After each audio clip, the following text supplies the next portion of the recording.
I started life as a mathematician, somewhere between maths and philosophy anyway.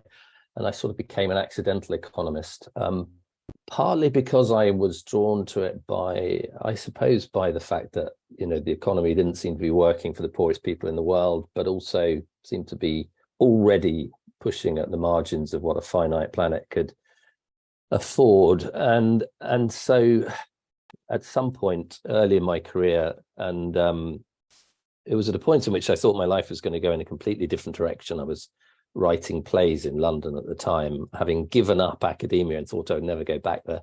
And it was the year in which Chernobyl melted down, the number 4 reactor in Chernobyl melted down, and I began to realize I had some skills which maybe I should put to service for society. And I walked through the offices of Greenpeace the next day, actually, and they put me to work on, I don't know why they thought I was going to be any good at this, the economics of renewable energy. And that was it. Sort of overnight, I became an accidental economist. And quite soon during that process, I began to realize the way in which the primacy of economic growth, the growth-based paradigm, was dominating how we made decisions, how governments made policies, how businesses ran their operations, and indeed how we engage in society. And that became, if you like, the sort of central piece of work in my professional life when I was economics commissioner for the Sustainable Development Commission. And Melanie mentioned prosperity without growth. When I look back on prosperity without growth, I'm still astonished in a way, because it's the most obvious question in the world, and almost anybody can get it, even if you're quite a young kid, that the planet's finite, the economy is supposed to be growing forever. At some point you've got to meet a crunch point, and actually we can see crunch point all around us. So why is it so difficult to get that idea taken seriously? And I think that's been something that I've kind of pondered since that report was launched for the Sustainable Development Commission. I still don't really have an answer to it, except that I think there's something fundamental going on in societies that makes them culturally blind to questioning the basis of their culture, and capitalism and growth has become the basis of our culture, and therefore the cultural blindness defends us from throwing over that culture too quickly, but it also blinds us to where we go wrong when the myth we guide ourselves with, this in our case the sort of central myth of economic growth, when that just becomes so dominant in society that we can't think of anything else. There was a policy advisor who spoke to me after Prosperity Without Growth was published, and he said, basically, Tim, this is logically impeccable, which was good, because that's what I tried to make the arguments, logically impeccable, and it's politically impossible. And that sort of sums up for me, in a sense, the challenge of thinking about economic growth, that it does challenge something deep in the heart of our cultural view of our world and ourselves and our sense of progress. And therefore all these deep challenges, the ones that you were beginning to address at the end of Simon's session, these become obvious in some, they begin to become obvious things to do, to ask those questions, but they also, you begin to confront also deep structures, not just in our institutions, but also in our sense of ourselves and our moral sense as well. Sorry, that was a bit more than you asked for, Melanie, but I thought I'd give riffing a little bit off the back of the last session. I think it's those deep questions that are raised by this, what appears to be a simple question in relation to an obvious logical challenge, which is growth-based economy into finite planet does not go. So we're in times that it seems like maybe things are changing, right? I mean, we're coming on the back, of course, of the Beyond Growth conference in Brussels. I mean, of course, different people have mixed feelings about it, but it seems like we're in a place now that maybe this message maybe is starting to get picked up, or is it not? Yeah. about this given moment in time, and also out of both the Beyond Growth conference as well as sort of the climate that it has created since then? Yeah, I think that's right, Melanie. I mean, I think what was extraordinary to me about the Beyond, I mean, you can tell partly from the way that I've talked about that experience with prosperity without growth and alerting governments to the sort of challenge of growth, that I have developed my arguments in the face of quite a lot of opposition, and therefore I've had to have a very careful tone, and I've approached governments, intergovernmental agencies, businesses with a sort of, here guys, I'm not trying to upset your world too much, but maybe you'd like to think about this, or maybe you'd like to think about that. I think what struck me about the Beyond Growth conference is how I suddenly heard many of those arguments being rehearsed by a much younger generation who essentially did not want to play that game at all. And I have every sympathy for that. They want to say it like it is. They want to just come out and say it. And they did in Brussels, many thousands of them actually, sort of demanding change, demanding that politicians listened. Huge energy in the room, particularly in the last plenary session. And then, you know, looking at these young 18, 19, 20-year-old activists with an incredible sense of being able to articulate the issues, a huge passion for change, and none of the timidity that I learned over my professional life is what I should adopt if I go and speak to those in positions of power. And so, you know, I look at that and I see that is an energy for change. It's a fundamental difference in the way that these debates have been handled in the past. It's being articulated by a generation who have everything to fight for and are prepared to do that. And so I think that is a sense of change, and it is a very, very different moment in time. And on top of that, you know, just the existence of the fact that that conference wasn't just about young people pouring into the European Parliament, putting their feet up on the desks and shouting, "We want change." It was also Ursula von der Leyen was there, various commissioners were there. There was a process, at least in principle, of dialogue. And that, I think, is broader than the EU conference. There's 3 events this year: the EU conference, the Finland Prime Minister's Wellbeing Economy Forum, the first ever such national forum to be called. And then earlier in the year, I also participated in an event where the President of Ireland went out calling for a critique of the growth-based paradigm. And, you know, and each of these things stirs up the debate. Each of these things changes the way that we can approach the debate in the future. And each of them lays down 2 things. One is a sense actually that it's possible to have the debate. The other is a kind of resistance to the debate. We did see, you know, lots of very silly articles on the back of the EU Growth Conference by magazines like The Economist, you know, trying to trash it. But that too is a kind of progress. So, what about the groups of politicians and maybe the youth that weren't there? Another thing also is, how do we convey precisely the message to that group? Well, one thing from the conference I found quite impressive myself was Ann Pettifor's talk about how perhaps if we can get people to understand how the financial system really works, maybe we won't be angry at all the wrong people. I mean, but how can we speak to that group who was not there in the room? I think there were lots of groups who were not there in the room. So it's a sort of multitudinous question, really, Melanie. There are lots of different ways of speaking. You know, there were the resistant politicians. We have a lot of those in the UK.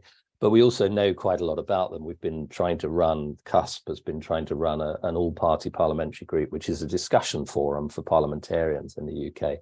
And we've been doing it for 7 years now.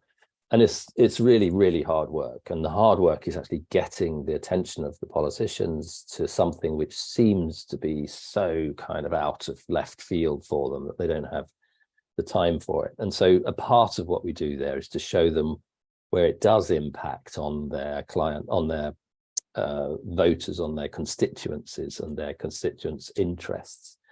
And for example, you know, a bit of the work that we've done has been around the care economy, because a growth-based paradigm ravages your sense of what you can do in relation to the care sector and the welfare sector, and it puts out, if you like, it puts out care as a kind of marketable commodity that you then privatize, and you build your institutional structures around it, and the private interests require growth in it, and therefore you end up with public subsidies of a profit-making enterprise in which quite often the profit makers are offshoring their operations, so they don't even pay taxes back to the government. It's a form of what Simon was talking about before, in the sense that it's profiteering off the back of enormous public investment, public underwriting, but without any kind of return to society. And so by taking something, I'm just using that care as a sort of example in a way, actually there is a great deal of interest by MPs' constituents in the question of care and the way that the care sector is structured, and the fact that it isn't working properly, it's facing all these challenges, and that people are profiteering off the back of it. And it begins to give the parliamentarians, at least, something on which to come to the table and think about the issues. And that's one of the ways in which we've worked with that particular constituency, that sense of MPs who might not be, why are we talking about limits to growth? That was 1972. This is 2023. Our constituents don't care about that, so why should we? And this is one way around that, is to say, actually, this isn't about an abstract issue of the economy. It's actually about how you make your policy in relation to things like health and care and social care and education, and the way that you provision during a pandemic, and the way that you invest in green technologies. This is the things that we're talking about here. And if you view those through a different lens, you come to different decisions about them. And so we've just tried to kind of make that lens available to more of these parliamentarians. I mean, I'd go back to the first thing I said, though. It's hard work, it's painstaking work, and just getting them to engage in that is painstaking.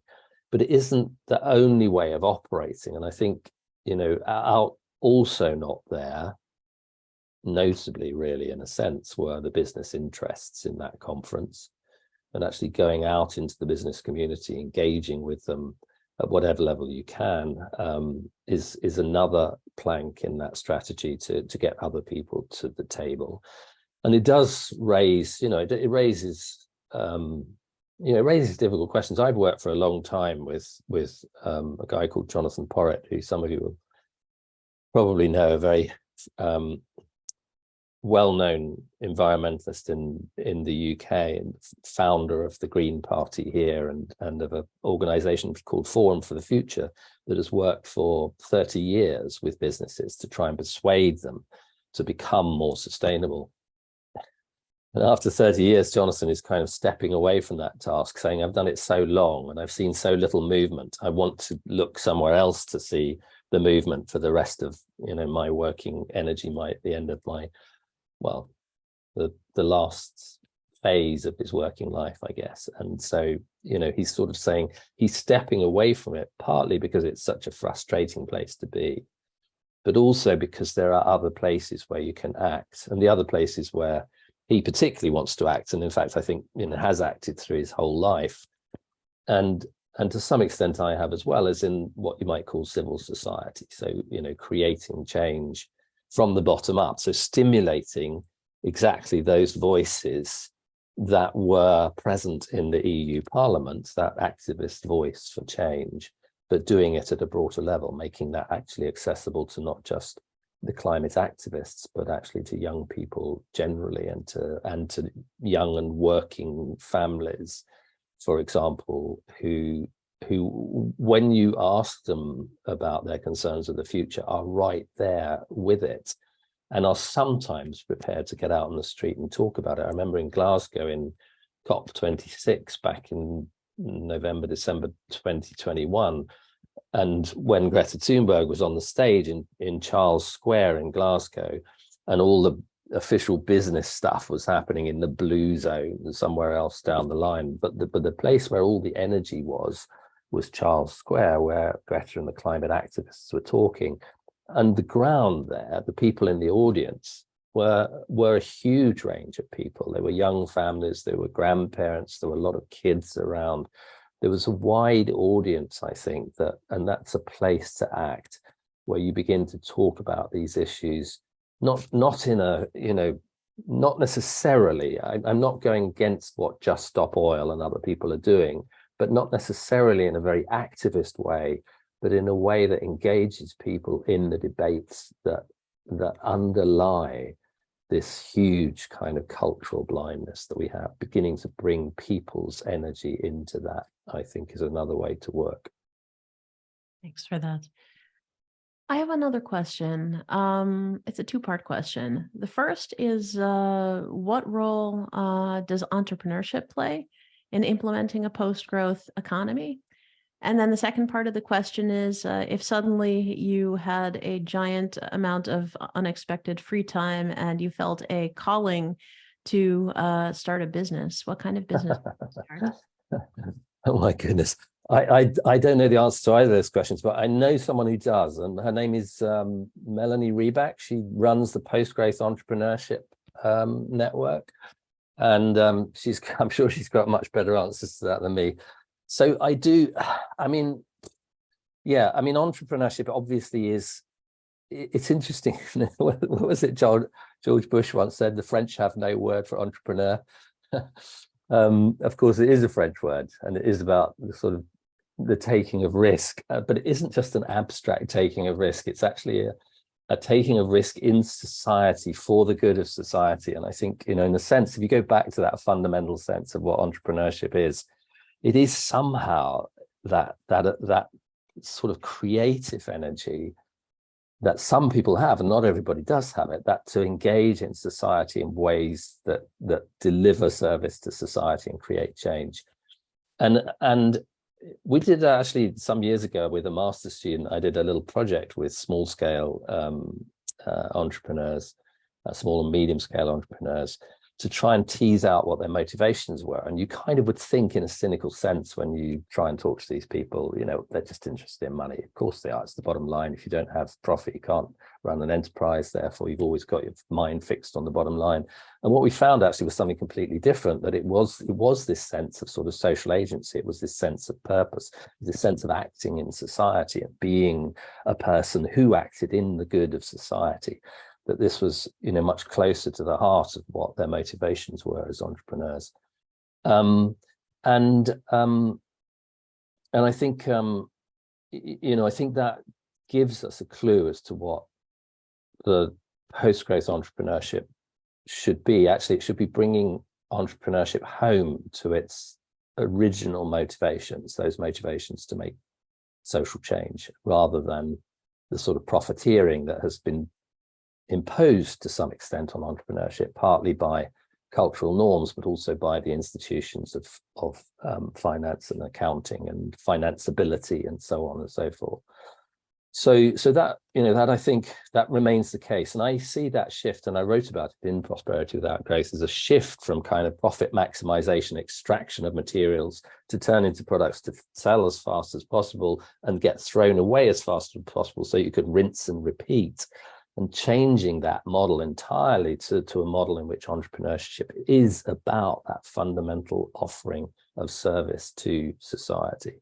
And I think when you begin to think about the kinds of enterprises that matter in society and the ones that you want to work, interestingly, you are kind of pushed to very different places. They're not, mass scale product manufacture and disposal, and they're not either necessarily the AI digital spaces, although it's very interesting to think about how those come into the equation. They are the ones that form the basis for the services that improve our quality of life, maintain our quality of life. And fascinatingly, when you begin to characterize them that way, you find that most of them are the things that we defined for ourselves as frontline services during the pandemic, the ones that we needed to defend, and the frontline workers. But paradoxically, in the existing structure, those are the people who are penalized most, actually, and rewarded least, and have the most insecure livelihoods and the poorest working conditions. And that isn't accidental, it's systematic in capitalism. It gives you that sense, actually, of what Simon was talking about before, of fundamentally changing structures within capitalism. So that's that's my answer to your first question. The answer to the second question, I haven't got a clue, and I don't often think about it. I mean,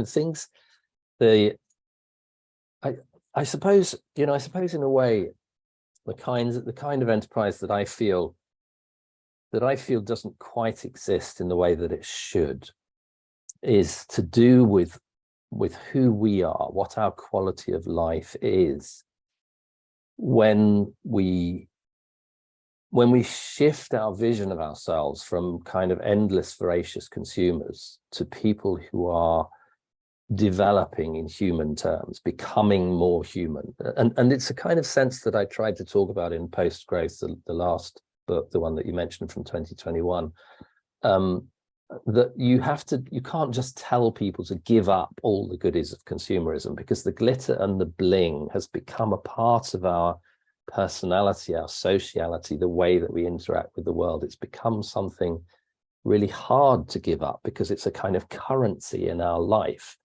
And you can't just sort of stand on a soapbox and moralize, telling people they don't want that. We've had it in the rich world, but you can't afford it because there's not enough planet left. Sorry, guys. That's not a position that you can really take.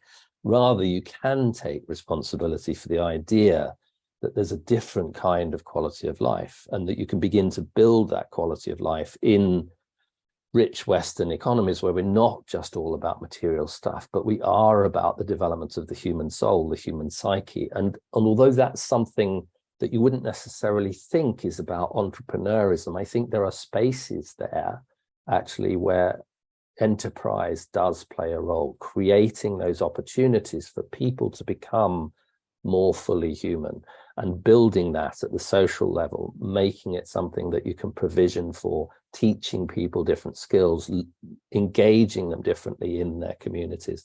And I think that's begins to give you a different sense of where entrepreneurship could go at the margin, which is not to say that it isn't still important for the basic provisioning of life. I think it is, and thinking differently about enterprise in the basic provisioning of life is also very important.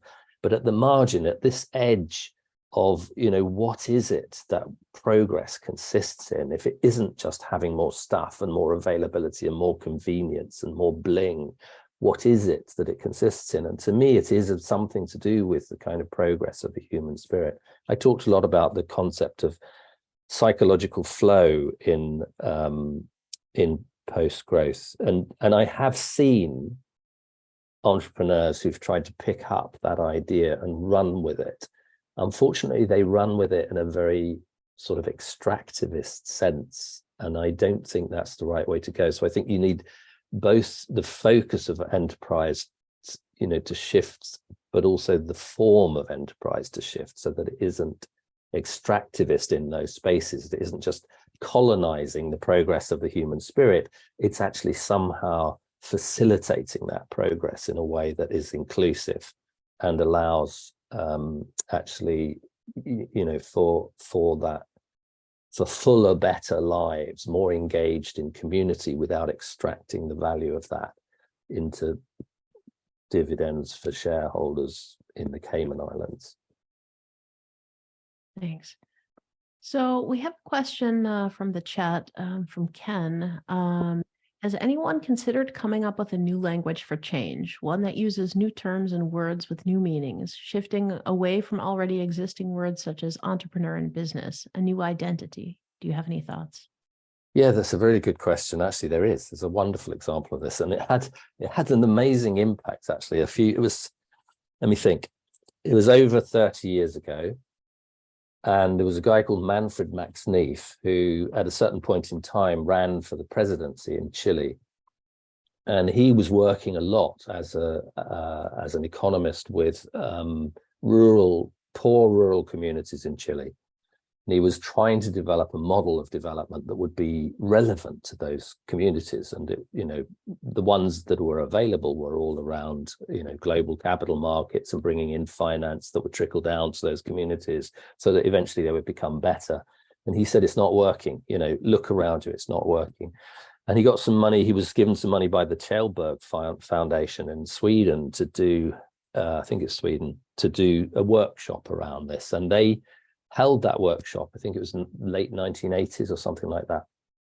And they held this workshop and they brought all these economists, sociologists, policymakers to this workshop, and they refused, they were not allowed to use any economic language. And they came out of that, came this framework of human scale needs, which was a kind of way of looking at those issues without economistic language. And it was it was very creative. It was not just the human scale needs in terms of basic materials, but it was also the fact that we are social and psychological beings, and we have aspirations, and we need to belong, but we also need to differentiate ourselves. And out of that exercise actually came this sort of framework for human scale needs, which has been incredibly influential in what I would call the sort of alternative economic space. It still hasn't really moved into mainstream thinking, but it is very definitely a part of the work that informed me, actually, that inspired me back in the early 90s when I was thinking through these issues. So that's one very good example, but I think it's worth doing. I think it's worth doing, it's a really good exercise all the time, is to see if you can talk about these things without using the captured language, particularly the language of economics, because it does tend to capture our ways of thinking as well as our institutions. Thanks for that. We have another question in the chat, this time from Jeremy. What kinds of policy support would you recommend? One, to encourage and sustain post-growth startups, such as taxation, red tape removal, unemployment incentives, etc. And two, to encourage big business, for example, to dematerialize revenue, celebrate labor component of production, etc. Troublemaker, Jeremy. My apologies, Tim. Jeremy was one of my MSc students at the University of Surrey. So good to see you, Jeremy. Likewise. Yeah, I mean, I think there are lots of policies that you can use, and I think the starting point for answering this question is to understand that to some extent we've kind of created a policy environment that favors capital over labor, and of course there are points where you want that favoring of the structure of an enterprise, the background of an enterprise, the financing of an enterprise, to support the transition. But I do think there's a critical point which distinguishes the support for the capital basis of a startup from the way in which labor engages in the startup. So I think you have to have policies which support labor. You have the people who work there. You need policies that support decent wages, decent working conditions, the ability for those employees actually to become part of the ownership of the company. You need to facilitate that process, because it's right, to me, it's right at the heart of capitalism that many of these things start to go wrong. And that the heart of capitalism is, as Marx pointed out, and it still remains the case, is a kind of a conflict between the interests of the owners of capital and the people who are working in the institution. And that's really what enterprise is. It kind of is a little circle around that conflict between the owners of capital and the people who are working, the people who are investing their time, as opposed to the people who are investing their money. And so you need to be able to protect that structure against the incursions of capital. So you need to create structural boundaries that stop it being extractivist on the capital side, and diminishing the capacity of workers and people in the enterprise to do the job that they want to do with the motivations that they want to do it with. And so, yes, to removing taxes on labor, imposing taxes on material, yes, to regulating the way in which capital does or doesn't invest in enterprise, yes, to ownership structures which allow employees to become part owners of enterprises, perhaps some hard nose against the sort of extractivist models of finance that The startup environment is almost structured around. And on the reverse side of that, perhaps yes to some financial incentives that allow startups to avoid that extractivist model of financing. So you're talking about, the ability of government to support enterprise in becoming a different kind of enterprise. And sometimes that does happen in some quite unexpected ways. So in 2000, I think it was 2015, sort of unexpectedly, there was a revision of the Companies Act, which allowed for the arising of community interest companies. And it was a way at the time, actually, no, it was earlier than that, because it was Gordon Brown who did it.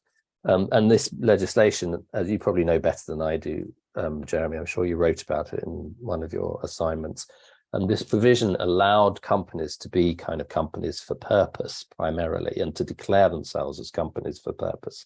Going back again to something that Simon said, if you don't have a vehicle that allows for companies to declare themselves as companies for purpose rather than companies for profit, then you are driven by the fiduciary duty of the Companies Act to act in certain ways, and not to become a post-growth startup, not to become a sustainable enterprise in any sense at all. And the social enterprise model that built up around that kind of legislation, actually it dates back to the 1800s in terms of mutual companies and so on. That's the sort of policy support that I think is needed to create what are different institutional structures around which you can think of enterprise differently. And I don't know, one of the things, we've had a campaign, it's actually gone on for like 10, 15 years now, and I don't know what Simon thinks of it, particularly going back to the fiduciary duty question, because your point, Simon, was to sort of say, well, we shouldn't have fiduciary duty, but another way to think about it is that we should change fiduciary duty. Fiduciary duty does perhaps have a part to play, but it should not be so narrowly defined around profit and the protection of dividends to shareholders. It should be more broadly defined and allow for long-term interests, even long-term material interests of shareholders, because they're not served by short-term fiduciary duty. So all these places really where you can act. Your second part of your question, big business, how to encourage big business to dematerialize revenue. I mean, I think many of those things actually translate into a similar sort of environment for companies, particularly the sort of incentive around the cost of labor, and the cost of labor as being something that you want to make reasonable for companies so that they can continue to employ people. And the subsidized cost of the material side of it, the sort of unpaid externalities of the material side of companies, you do need some mechanism that brings them into the decision-making process. A little while ago, I think you've probably seen this work, Jeremy, we did a piece of work looking at things like differential taxes, so progressive taxes on income, taxes on carbon, taxes on capital, and indeed the universal basic income, which is another thing that's talked about a lot, and tried to look at whether these, in the context of a post-growth economy, whether they could slow down the kind of growth of inequality. And it's really hard to do it through those kinds of policy mechanisms, that the fiscal, financial, incentive-based mechanisms. You tend to be, it's like you're kind of, you're running up an escalator, but the faster you run up it in the wrong direction, the faster it's coming down towards you. So you have to keep sort of running and running to stay in the same place when you're using those fiscal incentives. When you put a simple policy in place, like the right to work and the provision of good jobs, and not substituting those jobs with capital, then you undermine that constant incentive to get rid of labor out of the economy, and the constant incentive to profiteer from capital. So runs through a huge territory, as you know, but it's some of the ways of thinking about it. Thanks, Tim. We have another question in the chat from Letty. Rather than my reading it myself, Letty, would you perhaps like to ask it yourself? Yeah, sure. I am interested in the implications of post-growth in the era of artificial intelligence. So am I. We all are, because, as you know, jobs are going to substantially change really rapidly. Yeah, I mean, I think it's a really important question for me. There's a lot of kind of talk about what I almost regard as a distraction strategy. It's almost like a displacement strategy, that we're being taught to be scared of AI because it might take over the world. And of course, I'm not saying those risks don't exist, but I think they're distracting us from a much bigger risk, which is that the existence of a technology that creates power but is unequally distributed is a very clear social risk that's already here. It's a risk that, and it goes to the heart of the question of post-growth entrepreneurship, because it goes to the heart of the question of the relationship between capital and labor. And AI industry is basically a capital-based industry. It's not that interested in people. In fact, its whole purpose, in some sense, for those who are investing in it, is to get rid of people out of the economy. And that is a risk that is much more present. It's right here, right now, and you can see it happening. And it has the potential to create this, to do what I was talking about before, actually, to make this escalator of inequality almost impossible to address, because you're giving power to people who are investing in technologies that allow them to get rid of labor out of the economy and profit from it.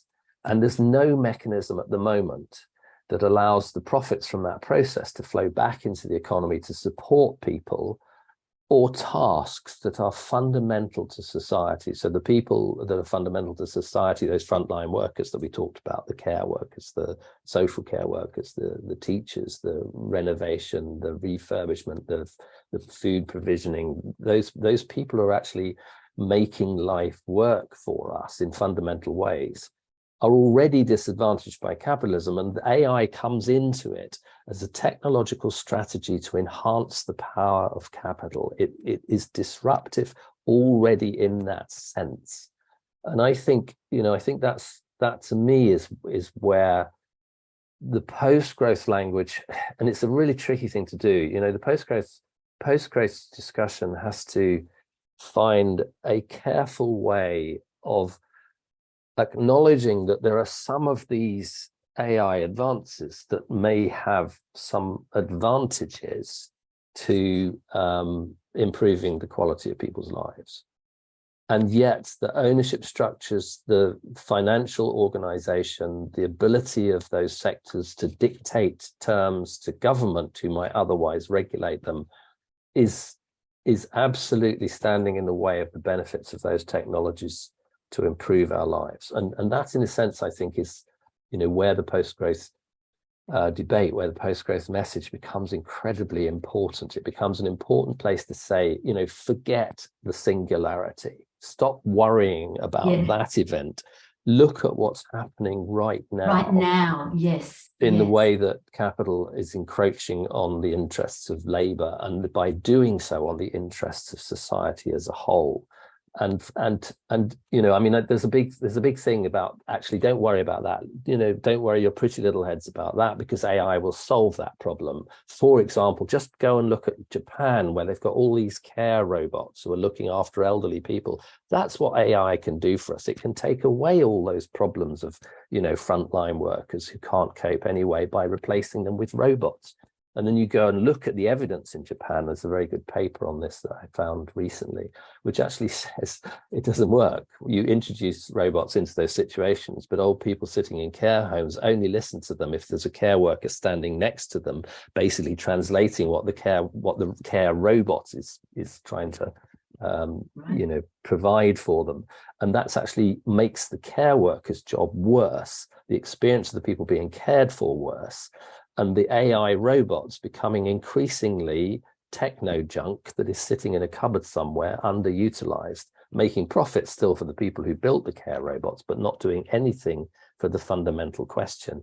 And I think the job of post-growth, in a sense, what I increasingly feel about the job of post-growth is to create a protective layer around certain kinds of functions and functionalities in society, the labor of care, the craftsmanship of work, the creativity of the human mind, and to stop them being eroded by the interests of capital markets, which is essentially what is driving AI at the moment. And that's, you know, it's so profound as a problem that it kind of puts a lot on the shoulders of post-growth narrative. But I think it's, you know, that's where I am on it. Only that's where my thinking is on it. No, very good. Thank you. Thank you. Wonderful. So our next question in the chat was from Svetoslav. Svetoslav, could you perhaps ask the question yourself? No, it's not really a question, but just an observation. And what I was thinking that probably the most important thing in order to move into a new narrative is to look at the cultural narrative that we currently have under the industrial civilization, and try to find all the caveats there that we can just basically where we went wrong with all, and what it really means to be a human being. Because the thing is that I'm really missing this from all of these conversations around degrowth, post-growth. What is really the purpose of a human being?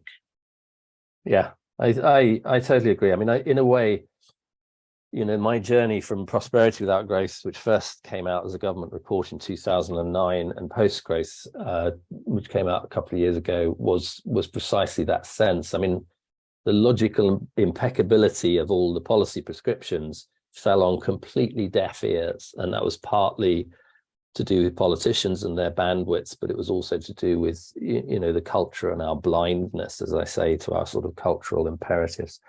And so I think that work, that cultural unpicking, is really, really important. And it's kind of, you know, it's kind of what I was trying to do in Post-Growth, in a way, is to look at the assumptions under which we operate and our sense of what progress is.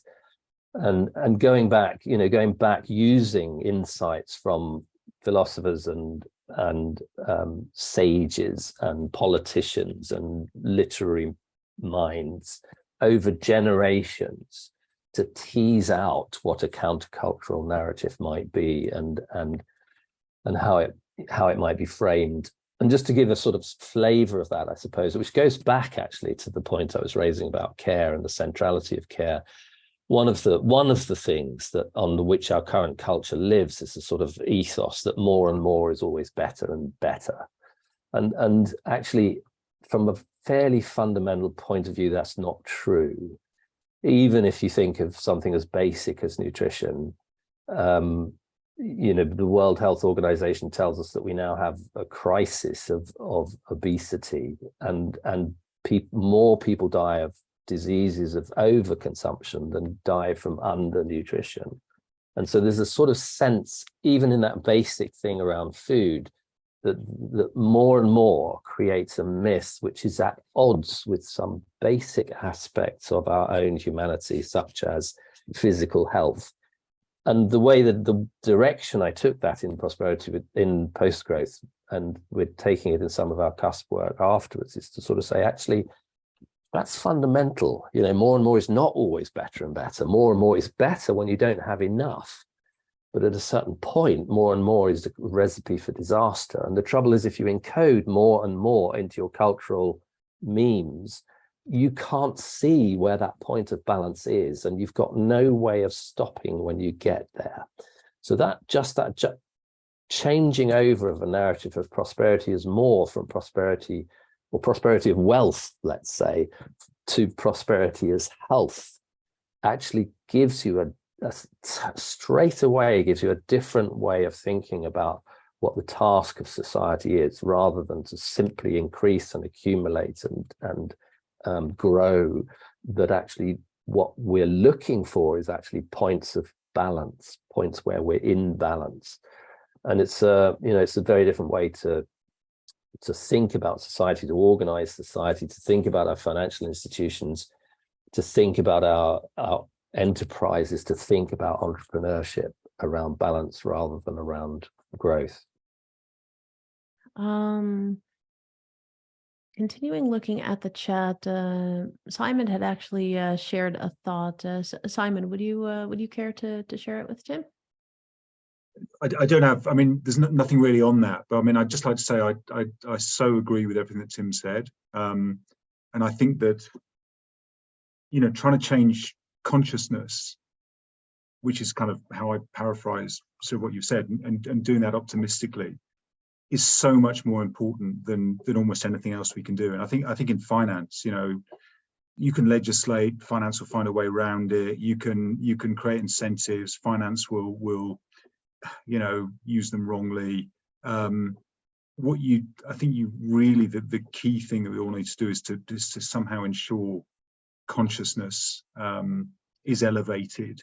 You know, moral conscience is elevated in finance, and I guess that starts aged about 10. You know, I mean, I was talking about the CFA a bit, which is something you tend to do when you're about 25. 25 arguably is too late. You know, you want to do it at sort of very, very early. But I think that whole sort of period of your teenage and your early adult life, you know, if you do end up being in finance, if you have incredibly increased your consciousness and your way of thinking about how the world works, that's worth any amount of legislation. So yeah, I mean, and like I said to him, and I think, and you sort of, you pointed out something that I'd said earlier about kind of what was it? Fiduciary duty. You know, I mean, I said you should get rid of fiduciary duty, and you said no, you should change it. I think you're completely right. That's why you do what you do, and I do what I do. In the you know, sort of trying to change the meaning of things that sort of aren't by themselves a bad thing. You know, I mean, fiduciary duty doesn't have to mean what it means. It can mean anything you want it to mean. I think is dead right. Yeah, I mean, I actually was taken by your suggestion that we should scrap fiduciary duties, because in a sense, and it goes back to the question about language, you know, if you keep the language, you tend to keep the frame of mind. If you can free yourself of the language, you can find a different frame of mind. So it was just, to me, it was just a contrast between the way that you're approaching it and the way that we were approaching it through this campaign, which was to say the Companies Act is wrong, the fiduciary duty is too narrowly defined. But it's interesting, you know, one of the reasons for keeping some of these terms is because the people that you're talking to understand them. And so, you know, and it's really important for people who are critiquing the way that these institutions are working to not just do so. And this is a little bit of a kind of, you know, reflection on the EU conference again, not just do so by going out to a big parliament and putting their feet on the benches and shouting loudly, but actually understanding where those concepts and how those concepts work inside the places where they had a job to do. And fiduciary duty did have a job to do in trying to keep the management of the company on track, to say, actually, you're managing this company on behalf of the interests of other people. You can't just run away with big management fees and pay all your consultants out, so there's nothing left for profits, for the dividends, for the shareholders who are investing in your company. And okay, we can critique that model of how ownership should work, but I think it's really important when you, and certainly, I mean, you'll know this, that when you go into that context, you have to go into it with an understanding of what's driving those people. And you have to go in with a sense that you don't hold a de facto moral superiority over those people just because you can talk about purpose. They also think and talk about purpose, and they also think about their own job in moral terms. Nobody thinks of themselves as a bad guy. They think they are doing a good job for their shareholders. And that's the way in which they approach their task. And the things they draw on to allow them to do that are things like fiduciary duty as a concept. And it's, you know, it's where that goes wrong is either where that fiduciary duty is neglected in material terms and they're not doing the best things, or where the fiduciary duty is so narrowly defined that it's externalizing all the costs of what they're doing to meet fiduciary duty, and means that ultimately neither the shareholders nor society are going to be rewarded from that process. So, and I think, you know, I'm increasingly Jonathan, I was talking about Jonathan's work with corporations, and one of the things he's done quite a lot since we began to work together almost more than 30 years ago is to sort of draw me into some of those some of those contexts myself, so into kind of boardrooms and advisory panels and things. And the thing that most humbles me about being in that situation is how many good intentions live there, how many good intentions and well-intentioned people are actually operating in those situations, and understanding. And I think this is something that has gone a little bit missing from the kind of louder critique of the growth-based paradigm, the louder critique of economics, is understanding actually that the way that people and institutions move together implicates them in very complicated ways, and it's therefore not as simple as sort of saying we have the moral high ground and these people are the bad people. There are many of them with good intentions operating under structures that in themselves also had some good intentions, but that are now dysfunctional. And it sort of encourages you, I think it encourages you in a way to really to see this task in very broad terms, not just flag waving and rabble rousing, but actually the nitty-gritty institutional work of being in those contexts and changing those contexts also matters, even if sometimes it seems painstakingly slow, and even if constantly you have to keep your eye out for the fact that sometimes people are just gaming the system for their own ends. And yeah. I think that's dead right. I mean, I think one of the issues we all have is that we tend to think there are far more sort of, what's a good example, Bernie Madoffs than there actually are. There are Bernie Madoffs, they exist. There are people who are bad actors. But I don't think that sort of, Larry Fink, the boss of BlackRock, is a bad person, and yet he, people like him are demonized because they're fun. Jamie Dimon, these sort of people. I mean, within the system, they're probably, as you say, they're the good guys. I mean, they're moral actors. It's just that within the system, they're so far outside what moral action is actually needed. But I mean, demonizing them as being sort of fundamentally evil, I don't think is very helpful. Yeah, I mean, that's right. Yeah. All right. So I know that you have to run, Tim, and that we're running out of time, but I guess, do you have time for one more question, or do you just want to? Yeah, I just saw Alex had posted something. I didn't want to cut him off again. I was just looking at my time. I've got like 5 minutes or so. Yeah. Alex, do you want to ask your question? Yes, sure. In the area of degrowth, it's often proposed to degrow the North to allow the global South to grow. What is your view on this? Do you advise the global South to grow? And I assume they often mean it's based on the capitalist system that we've transported around the globe. Or do you know about and advise alternative ways of organization? Yeah, I mean, there are alternative ways of organization. I think this is a tricky question. It does tend to divide people quite a lot. But I think if you look at the evidence, what you find is that there are certain places in the poorest parts of the world where an increase in income has an enormous benefit in terms of real prosperity. So in sub-Saharan Africa, for example, increasing your income by a few $1,000s can almost double your life expectancy. It can reduce infant mortality. It can improve your access to education, can give you better quality water supplies. It can allow the conditions of life.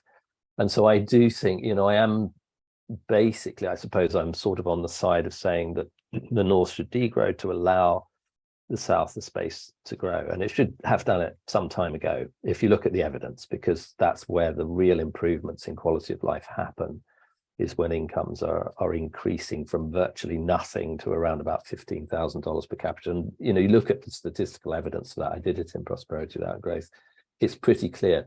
Does that mean that you are recommending the South to be capitalist? I don't think it necessarily does mean that. And the difficulty is that we're standing here in the north telling the south how to grow again, or how to develop again, or what its economy should look like again, or how it should be sustainable again. And that's not something that we really have moral privilege in.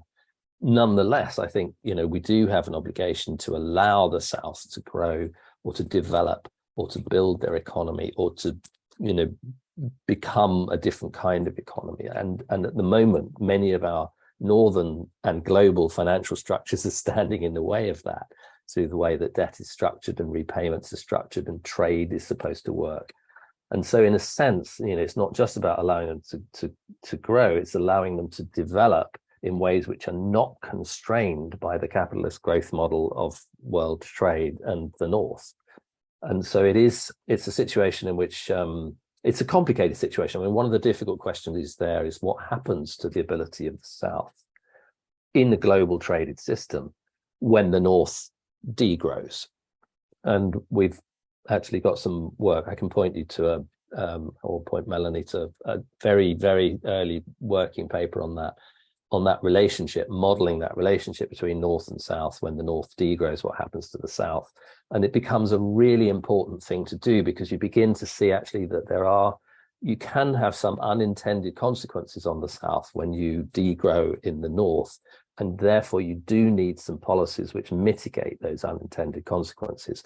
And they do point, interestingly, in exactly the kinds of direction that some of these debates pointed back at COP27, where there was a lot of argument about, the financial responsibility of the North to support the transition to net zero in the South, not just because the North is richer and therefore more able to do it, but also because of the legacy of the impact of northern emissions on the climate.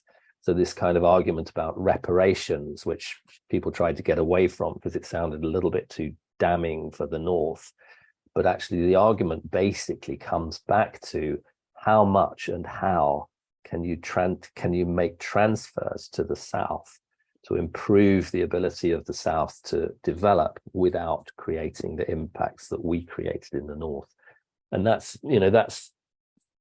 I think a sort of sophisticated enough place, a nuanced enough place to be, where you're not preaching at the global South about their development model, where you are accepting responsibility of the North to change its development model, and you're acknowledging that there are implications across those two places because of global trade.